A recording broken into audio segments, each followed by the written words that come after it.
السلام عليكم ورحمة الله وبركاته. ماتش الأهلي وسموحة النهاردة في الدوري الممتاز الجميل بتاعنا اللي مبهر.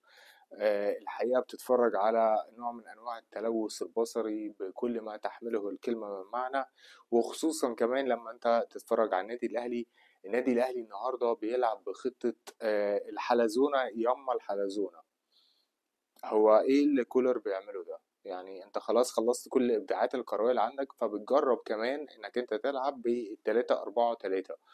خطة كنا نلعب بيها من 20 سنة، جايين النهاردة نرجع نرجعها تاني ما شاء الله.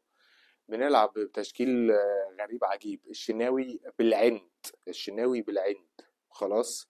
قدامه تلاتة من اليمين، مسك التلاتة مساكين. واخد بالك من المنطق. انت بتلعب سموحة في استاد القاهرة، تلعب بأشرف داري، تحتيه رامي ربيعة، جنبيه ياسر إبراهيم. رباعية نص الملعب على اليمين باك وينج، تمام، حسين الشحات على اليمين، والشمال يحيى عطية الله، وفي النص ديفندرين الله ينور عليهم، هما مروان عطية وأكرم توفيق. قدام الأسطورة إمام عاشور، الجزار وسام أبو علي.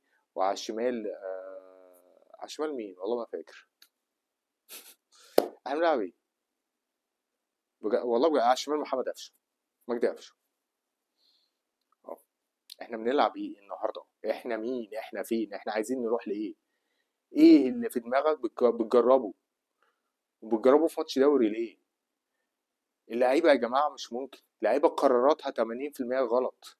اللعيبه النهارده عندنا لا بتعرف تسلم ولا تستلم ولا تباصي ولا ترفع ولا تعمل اي حاجه ولا تعمل اي حاجه ولا تعمل اي حاجه. لعيبه مش ممكن يعني.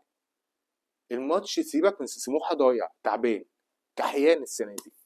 طب انا مشكلتي مش في سموحه، مشكلتي مش في الدوري، مشكلتي انا بروح كل يوم النادي اتدرب على ايه ولا اعمل ايه لما انا ابسط قراراتي في الملعب اللي هي الاستلام والتسليم والباصه والتسلم الكوره وان انا اتحرك لزميلي غلط. اللعيبه دي بتاخد ملايين ليه وعلى ايه؟ وعايزين يوصلوا لايه؟ يعني انا المفروض بحلل ايه النهارده؟ انا طالع، انا كبني ادم بعمل محتوى ان انا بتكلم فيه عن النادي الاهلي. انا بطلع اقول ايه؟ انا بطلع بقالي 10 مرات في العشر ماتشات اللي لعبناهم السنه دي تقريبا. خلاص بتكلم في نفس الحاجه، ان احنا وحشين وان احنا عندنا قصور فني وعندنا قصور اداري وعندنا لعيبه قراراتها غلط ووحشين وكل حاجه. وبعدين هنوصل لايه؟ دي يناير اهو عدى منه اسبوع. لعبت ماتش يوم الجمعه اللي فات، وده تاني ماتش. ويناير اهو 7 8 ايام اهو. وهنتفاجئ في اخر يناير ان احنا ما عملناش صفقات. مش عملنا صفقات وما مشيناش لعيبه المفروض تمشي، بتاخد فلوس، موظفين قاعدين بيحضروا ويخرجوا بالبصمه بس مش اكتر. تمام. وبعدين احنا النهارده مش قادره والله ما الاقي ايجابيه واحده، حاجه ايجابيه واحده اطلعها النهارده اتكلم فيها. يعني انا عايز الاقي حاجه ايجابيه عملناها النهارده. ايه اللي عملناه النهارده؟ استفدنا ايه؟ تغييرات. خلاص. غيرت. طلعت الواد المغربي اشرف داري، تمام، ونزلت احمد نبيل كوكا، ورحت مرجع اكرم توفيق مكانه وحاطط كوكا جنب مروان. عجين الفلاحه، احنا بنعجن. خلاص. وبعد كده رحت مطلع قفشه ومنزل السوليه، وتغيير اضطراري ان طلع اسمه ايه ده يحيى عطية الله ونزل كريم الدبيس. وبعدين ايه؟ ومين كريم الدبيس الفصل ده اللي جاي النهارده؟ كمان هو كمان بيزيد في الزيطه، واعتراضات ما لهاش معنى على اوت خدت عليه انذار. ايه يا عم ده فين؟ يا جماعه الحاجات دي مكلفه جدا، التفاصيل الصغيره دي مكلفه جدا جدا. تمام.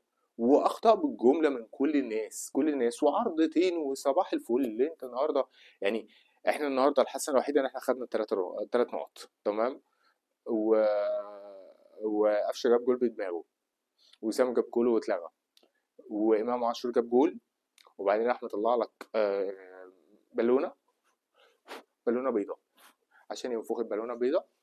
وبعدين جاي يدوس عليها ما تفرقعش، فهو داس عليها بس وفسيها كده عشان البوم طخ. ان انت كلاعب دماغك تعبانه، انت ضايع.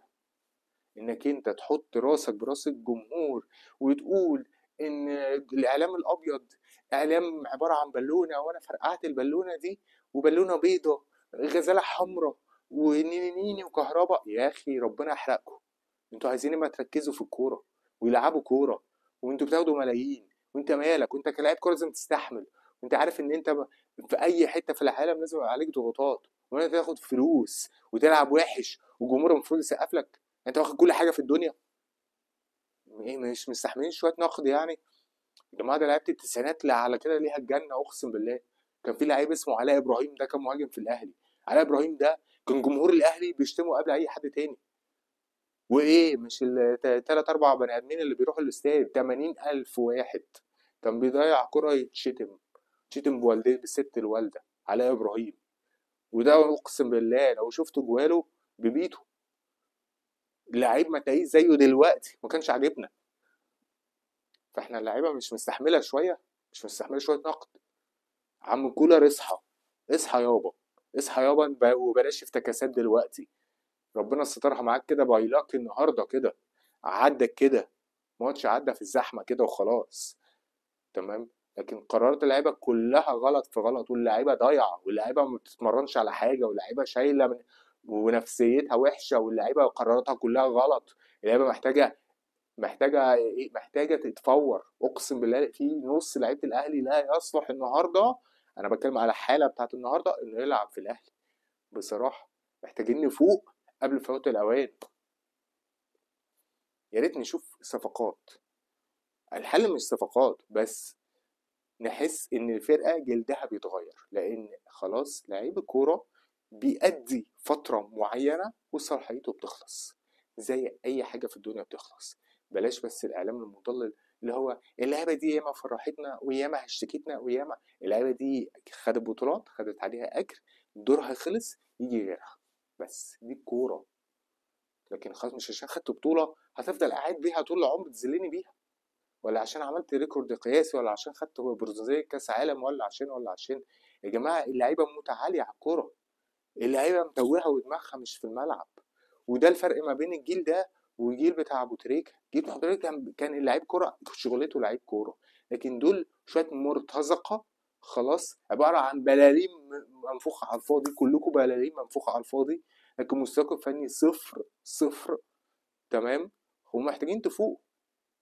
يا ريت نصحى بقى شويه. ماتش الاهلي وسموحه انا تقريبا طالع عادي كالعاده بسب والعن في الاهلي، لان انا ما شفتش حاجه النهارده تستدعي ان انا اتكلم عليها فني في الملعب. اتمنى الماتش الجاي ايا يكن هو ماتش ايه، ان انا اطلع اتكلم في كوره. اتمنى يا رب. كل سنه وانتم طيبين، نشوفكم على خير ان شاء الله في المباريات القادمه. تصبحوا على خير. السلام عليكم.